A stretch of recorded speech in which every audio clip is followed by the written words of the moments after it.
Salutations, slime savorers. Now it's time for a jaunt into the vault of horror. This is your host in the house, the Vault Keeper, ready to entertain you in CK's mag with a favorite Yelp yarn from my Crypt collection. So have the bicarb ready, and I'll upset your stomach with the tummy turner I call Pearly to Dead. Our story begins during World War II, when the United States Marines were slowly and painfully inching across the South Pacific area, invading and battling for each bloody atoll, each Japanese-infested coral rock. One inky black starless night, a small boat moved silently toward the coral reef that ringed the peaceful lagoon of one of these Japanese-held islands. Inside, two men crouched quietly, studying the dancing fires on the shore across the placid lagoon. Better drop the anchor, Phil. This is about as close in as we dare go without being seen. Right, Larry. The anchor slid over the small boat's side and dropped with a muffled splash into the black Pacific. Then, strangely, the two men began to undress. While I'm clearing the steel netting, you start setting the demolition charges, Phil. Check.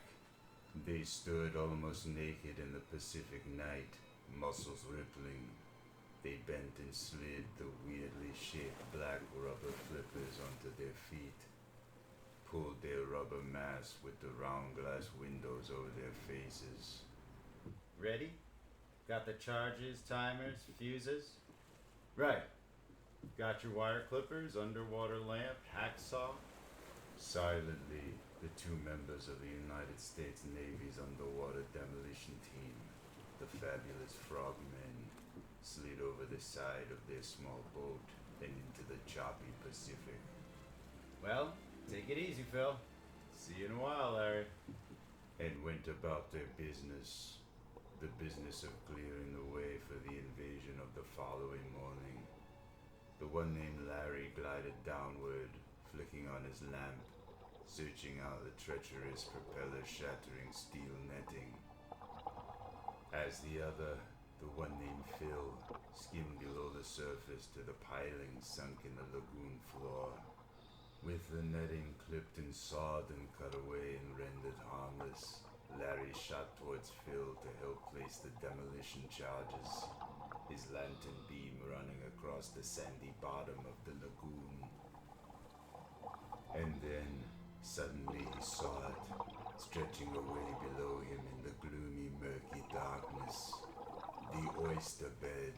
As Larry circled over the bed, studying the abnormally large-shelled sea creatures with their priceless globe gems embedded in their quivering, meaty bodies, Phil glided toward him, staring, wide-eyed. The two men surfaced beside their boat, gasping for breath. Did you see it, Phil? There must be a fortune in pearls in that oyster bed. I'm going back. Down. Don't be a fool, Larry. I've set the charges. Come on, let's get out of here. Minutes later, the small boat was humming seaward. Behind the demolition charges exploded in the placid lagoon, signaling the mighty battle wagons offshore to begin their barrage. Larry swore above the din. We'll come back, Phil. After this crazy mess is over, we'll come back for those pearls. We'll be rich. Sure, Larry. Sure. At dawn the next morning, the assault boat stormed the wide lagoon, and propellers churned blood into the waters above the oyster bed. The beachhead was secured. The demolition team's work was done. Larry and Phil were shipped elsewhere, to other islands, with other lagoons. They say this atom bomb wiped out a whole city, Phil. Maybe the Japs will surrender now. Then, come on, stop dreaming about those pearls. Now get busy. VJ Day. Peace. It came suddenly. After the second A-bomb was dropped. The Japanese signed an unconditional surrender, and the war was over. Hey Phil, shipping orders. We're going home. We're getting out. Let's see. San Francisco's Golden Gate Bridge came up out of the mist one morning. The troop ship slipped beneath it and nosed in toward a pier where bands played and children cheered and women sobbed happily. Look, Phil, there's Gladys. Gladys? Where? They came down the gangplank together, side by side, Larry and Phil. But the girl that waited with tear-stained cheeks had eyes for only one of them. Phil, darling. Gladys. Hey, where does an alien go to register? Larry tried to hide the jealous anger, the hurt that he felt. Gladys's preference had come as a great shock to him. I wanted to tell you, Larry, but, well, I understand, Gladys. Phil had won again. It had always been like that. Ever since their college days, they'd both come out for the swim team. That's a good time, son. What did you say your name was? Larry Miles. Larry had done his best, but Phil had done just a wee bit better. Congratulations, boy. That beats Miles's time by 8/10. Name's Phil Cannon, Coach. Larry and Phil had become fast friends in college, but there was always that rivalry between them. Come on, Larry. Let's go, Phil. Miles is great and Cannon is better. We got some swim team this year. Not only in the pool, but also on the campus. hey, you two, I want you to meet Gladys Hardy. Gladys, meet our two swim champs, Larry Miles and Phil Cannon. Hi. Very nice. Are you busy tonight, Miss Hardy? Sorry, Larry. Miss Hardy already has a date with me. When Gladys had come into their lives, the rivalry between the two boys had increased. They'd both fallen in love with her. Gladys, you know how I feel about you. Say yes, and I'll buy you the biggest engagement ring in the store. Larry, I like you, but, well, I just can't make up my mind. Then, Pearl Harbor, and the U.S. was in a war. The Navy had come to Larry and Phil, asked them to join the underwater demolition team, and they'd accepted. So long, baby. Right. I will. Goodbye, boys. Take care. And now they were back from the war, standing on a jammed pier full of returned sailors and soldiers and happy loved ones. And Phil had won again. We're going to be married, Larry. When, Phil? I mean, what about our business out there in the Pacific? It'll be a lovely place to take Gladys on our honeymoon, Larry. Oh, sure. Well, congratulations, you two. Discharge, civilian clothes again, freedom from regimentation, discipline.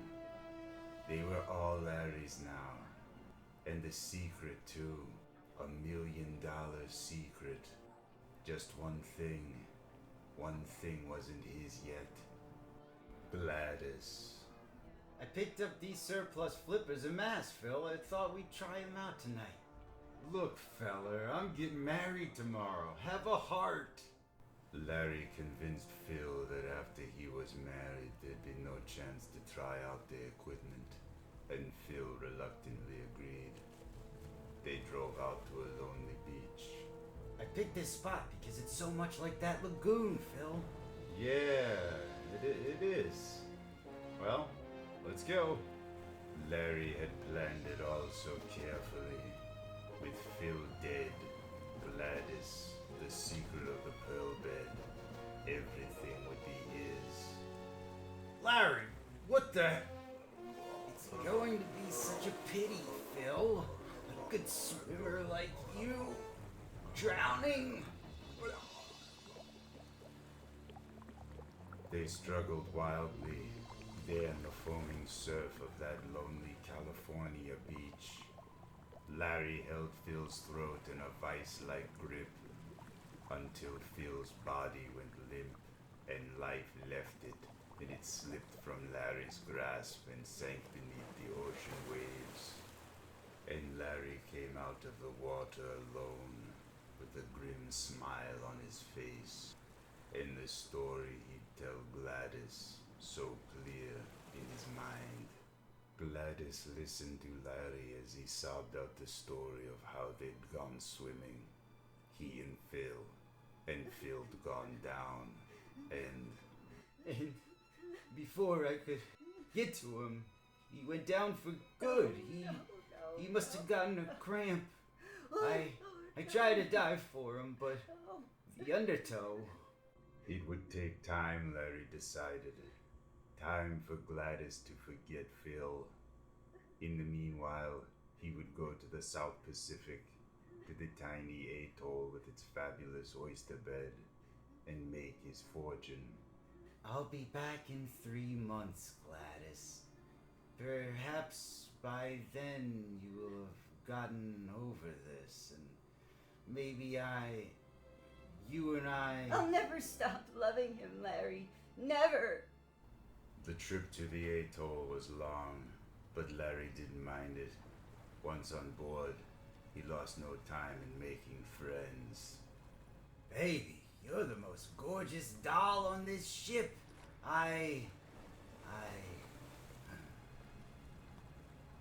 Well, go on.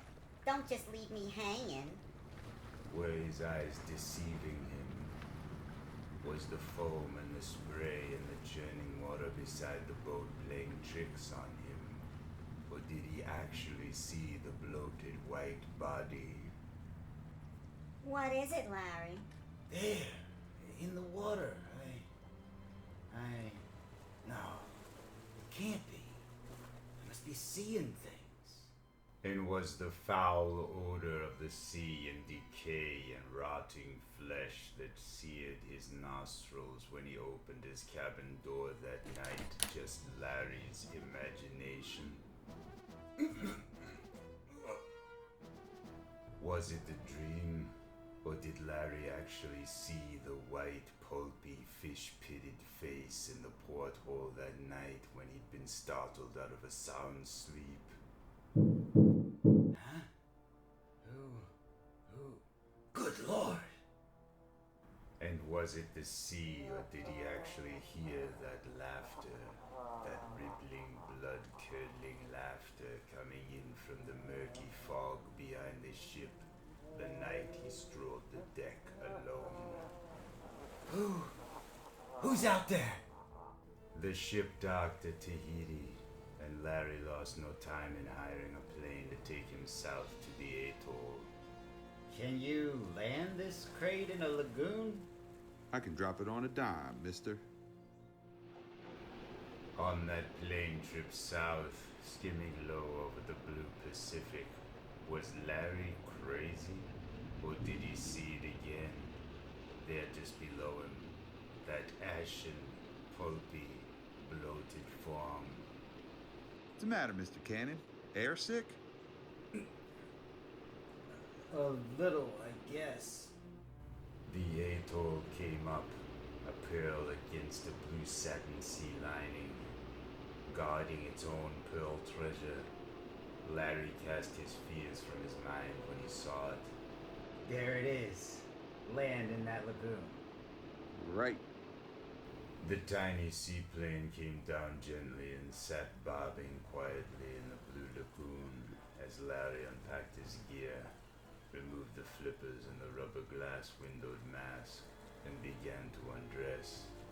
Hey, what's going on? You going to dive for something? Yep. There's an oyster bed in this lagoon with pearls the size of your fist, and I'm gonna get me a few. Tiny fish scattered before him as Larry shot downward. He passed the old rusted nettings, the sunken assault boats, the waterlogged blasted pilings, and then he saw it, the oyster bed.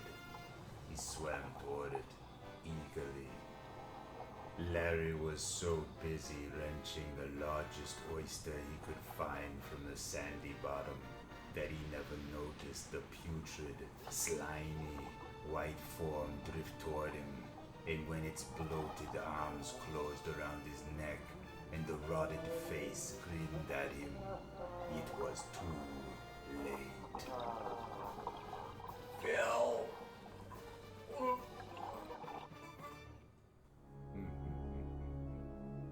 Yep, kiddies, that's my yarn. The pilot of the seaplane waited around for Larry to come up for several hours. Finally, he shrugged, went through Larry's pants, extracted the money from his wallet, tossed the rest of Larry's gear into the lagoon, and took off. And you'll take off when you receive your kit from the EC Fanatic Club. Now I'll turn you